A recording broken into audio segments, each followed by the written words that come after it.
Good morning বন্ধুরা, এখন বাজে সকাল 7টা আর আজকে বেরিয়ে পড়েছি সকাল সকাল পিকনিক করতে।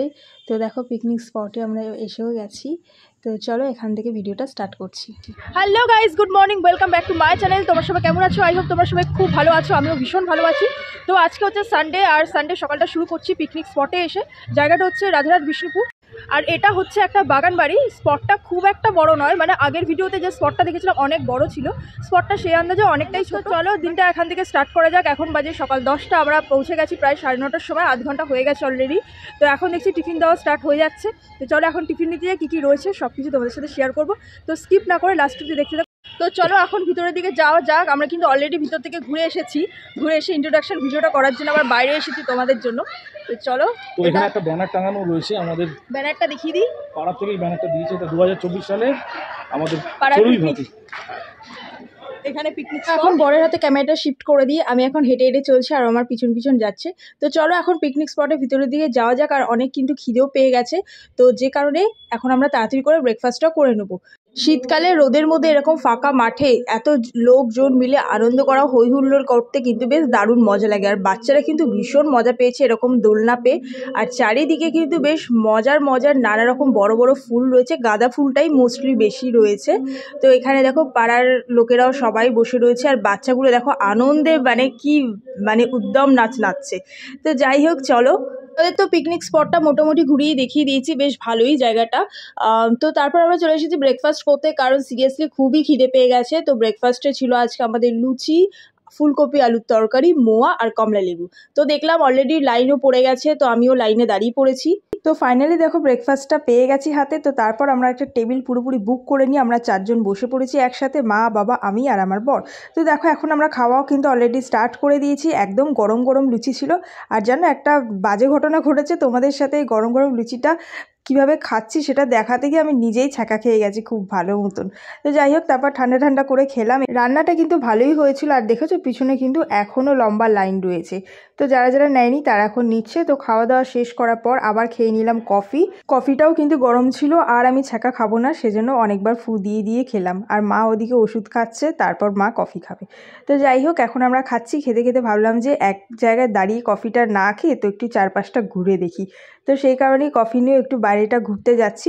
তো তারপর আবার ব্যাক করে আসলাম একটু এদের রান্নার জায়গাটাতে। তো এখানে দেখছি অলরেডি পেঁয়াজ কাটাকাটি চলছে, কারণ লাঞ্চেরও রান্না অলরেডি এরা স্টার্ট করে দিচ্ছে। তারপর ছোটোবেলার কথা মনে পড়ে উঠে পড়লাম চটপট করে দোলনাতে। দোলনা চড়তে কিন্তু আমি দারুণ মজা পাই। আর জানো এই দোলনাতে বসার জন্য আমি অলরেডি 1 ঘন্টা ধরে লাইন দিয়ে রয়েছি, কেউ দোলনাটা ছাড়ছেই না। তো অনেক পরে আমি দোলনাটাকে পেলাম। তো যাই হোক যখন পেয়েছি একেবারে কিন্তু মন ভরে মানে আস্তে জোরে সব রকমভাবে দোলনাটাকে চড়িয়ে নিয়েছি, যাতে দোলনা চড়া নিয়ে মনের মধ্যে কোনো ক্ষোভ না থাকে। তো তারপর একটা বিরাট লাইনের সম্মুখীন হলাম। তো চলো তোমাদেরকে দেখা যে এত বড় লাইন কিসের জন্য পড়েছে। দেখেছো, কারণ এখানে চিকেন পকোড়া সার্ভ করা হচ্ছে, তাই বাটি ভরে ভরে কিন্তু পকোড়া দেওয়া হচ্ছে। ইভেন কিন্তু পকোড়া বলতে রিপিট করেছিল। তো আমি আমার মতন একদম বাটি ভরে পকোড়া নিয়ে বসে পড়েছি দোলনাতে। পিকনিকে এসে এরকম দোলনা চড়তে চড়তে চিকেন পকোড়া খাওয়ার মজাটাই কিন্তু জাস্ট দুর্দান্ত লাগে আমার। আর এই চিকেন পকোড়াটার জন্য না আমি অ্যাকচুয়ালি প্রথম থেকে ওয়েট করি যে কখন দেবে। তো দেখো পকোড়াটা কিন্তু দারুণ জুসি ছিল, আর খেতেও কিন্তু দুর্দান্ত স্বাদের ছিল। কোটিংটাও কিন্তু একদমই লাইট কোটিং ছিল। তো তারপর আমরা খেয়ে নিলাম। খাওয়ার পর স্টার্ট হলো গেম খেলা। ফার্স্ট গেম ছিল মিউজিক্যাল বল। তো আমরা কিন্তু অনেক জন মিলে খেলেছি। দেখেছো আমার পাশে 2টো বাচ্চাও দাঁড়িয়েছে, বাচ্চা থেকে বয়স্করা অবধি সবাই খেলেছে গেমটা। আমিও খেলেছি, মা আমার পাশে দাঁড়িয়েছিল। অ্যাকচুয়ালি লোক তার মধ্যে অ্যাড হতে হতে মা অনেকটা আমার থেকে পুরো একদম অপোজিটে চলে গেছে। মাঝে মধ্যে যদি আমরা এরকম খেলার সুযোগ পাই তো বেশ ভালোই লাগে, তাই না? মনটাও বেশ ভালো লাগে, আনন্দ লাগে। তো যেহেতু আমরা সবাই মিলে খেলছি, সবাই কিন্তু আমরা খুব মজা করেছি। তো তারপর কিন্তু দেখেছো বড় লাইনটা কিন্তু আস্তে আস্তে অনেক ছোট হয়ে গেছে। আমি কিন্তু অনেক রাউন্ড অবধি খেলেছি। তো যাই হোক তারপর চলে আসলাম নেক্সট গেমে।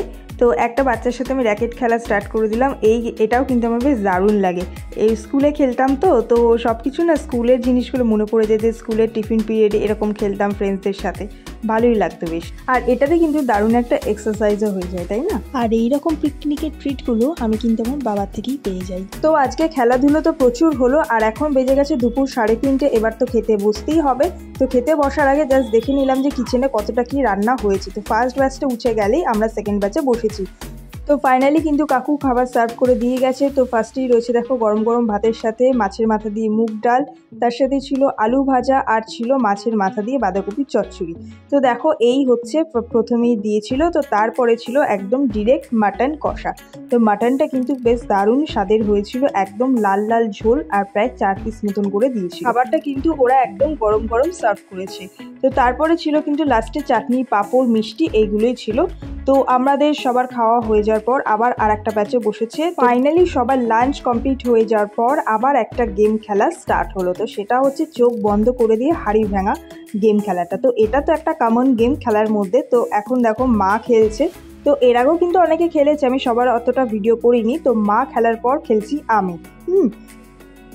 বেশ হাঁড়িটা কিন্তু অনেকটা দূরেই রাখা আছে, তোমরা দেখতে পাচ্ছ ডিস্টেন্সটা কিন্তু অনেকটা দূর থেকে আসতে হবে। তো আমাকে এখন চোখ বন্ধ করে প্রিপারেশন চলছে, সেটা দেখতেই পাচ্ছ।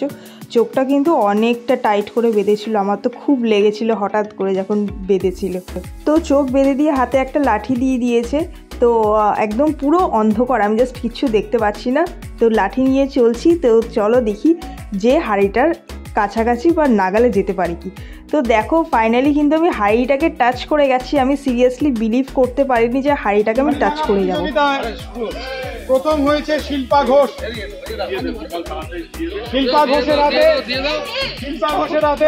পুরস্কার তুলে দিচ্ছেন বিধাননগর পৌর নিগমের 16 নম্বর ওয়ার্ডের পৌর প্রতিনিধি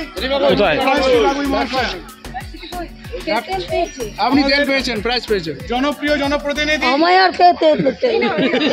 শ্রীমতী জয়শ্রী বাগুই মহাশয়ের হাত থেকে প্রথম পুরস্কার গ্রহণ করছেন শিল্পা ঘোষ। সবাই করতালি দিয়ে অভিনন্দন জানাবেন।